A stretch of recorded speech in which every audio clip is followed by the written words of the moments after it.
Sarah from the upcoming. Such a pleasure to meet you, and thanks for taking the time to speak to us. Maybe you could just kick off with a brief intro. Where do we find 16th century France, and in particular our Serpent Queen, diving into season 2? Well, we're a few years down the line.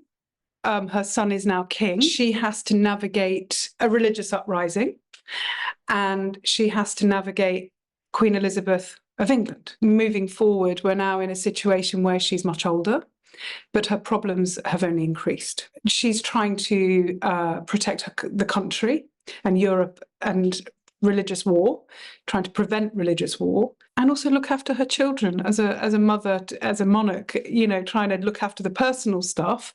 But ultimately the world is unfolding as it is, and she's also trying to navigate a political minefield. And I mean, what a gift of a role this is. And I was reading about how you and Minnie were reflecting on, the way Justin Hayes writes these incredible, powerful, fascinating female characters.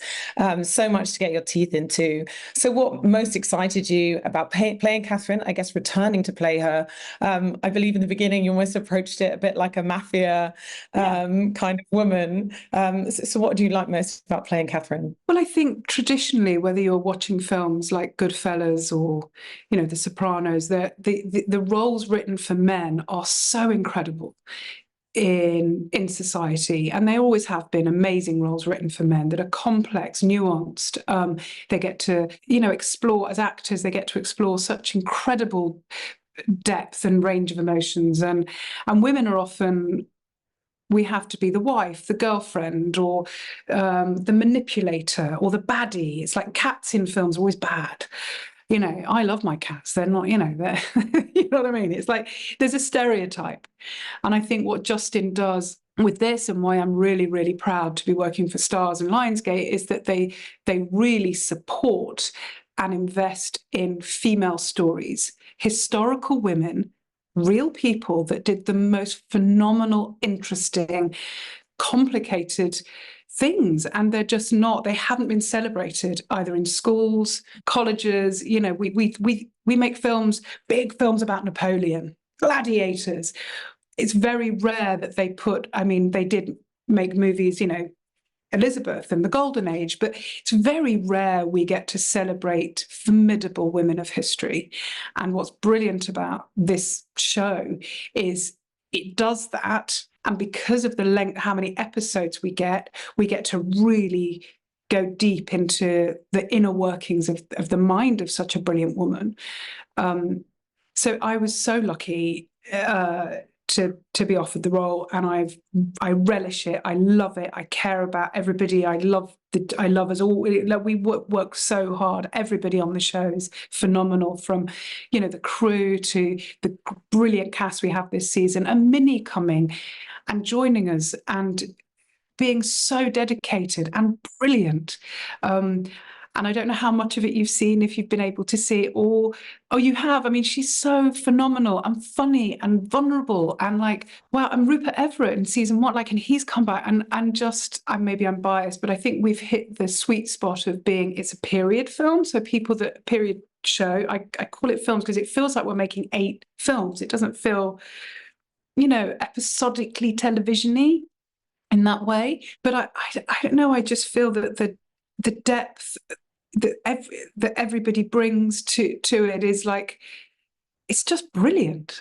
And it kind of, I don't want to give too much away in case this is used in its entirety, but the twists in this show, just when I was reading the script, I was like, no way.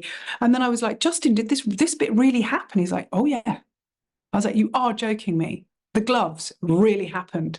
It was like, oh my gosh. So I love it.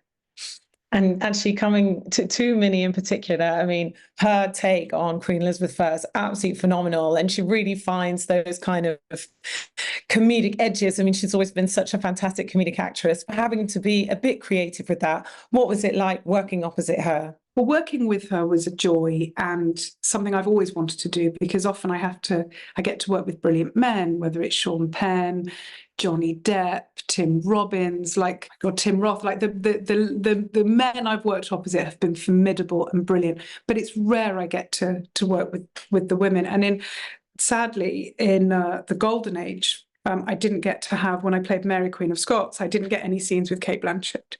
They didn't write any, and I was a bit sad by that. I was like, oh, that's such a shame we don't get to.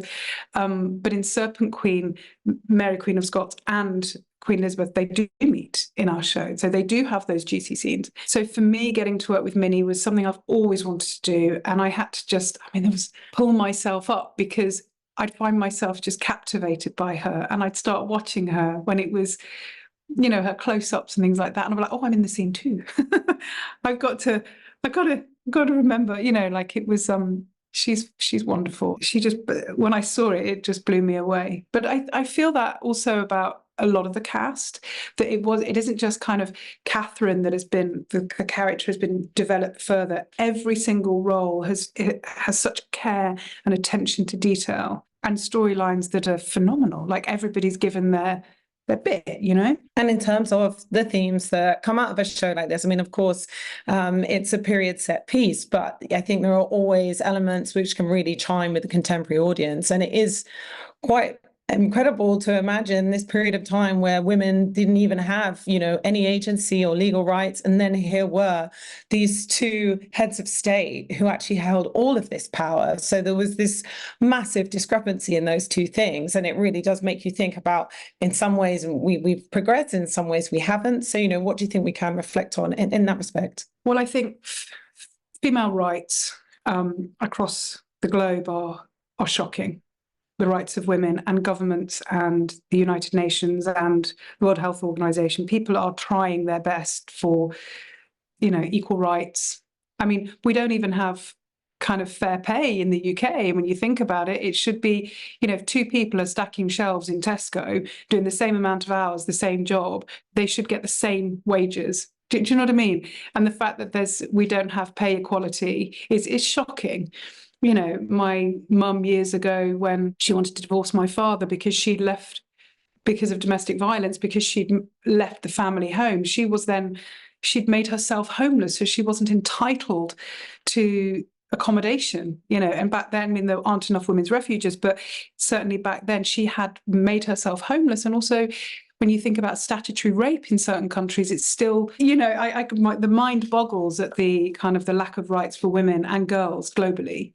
And we're getting there, but very, very slowly, and far too slow. We now have a new government, and we will be pressing, I suppose, as individuals, for those things to be improved for women and children. And I was really moved by your speech at the BAFTAs, and particularly what you said about, kind of the power of storytelling, of film and representation to change lives. I mean, from all the time you've been in the industry now, do you see that there's been a lot of positive change? And which areas do you think we still need to push for progress on? We are pushing and pushing and pushing, but there seems to be a huge discrepancy and a resistance in the UK.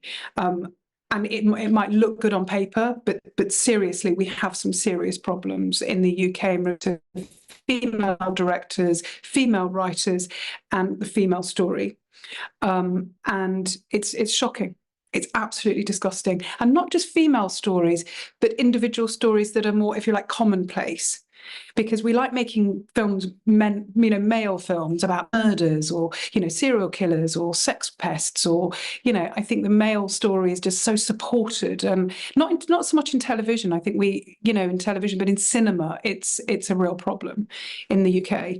I think companies like Lionsgate Stars, they have an amazing remit when you look at the programs they make, that are very, very empowering for the female story and supporting female stories in a very balanced, nuanced way. But the UK is shockingly behind in the support and the nurturing of female talent in the film industry, and it has to change. Well, thank you so much for sharing all that with me. I can't wait for everyone else to get stuck into the second season. Thanks so much for your time. Cheers. Thank you.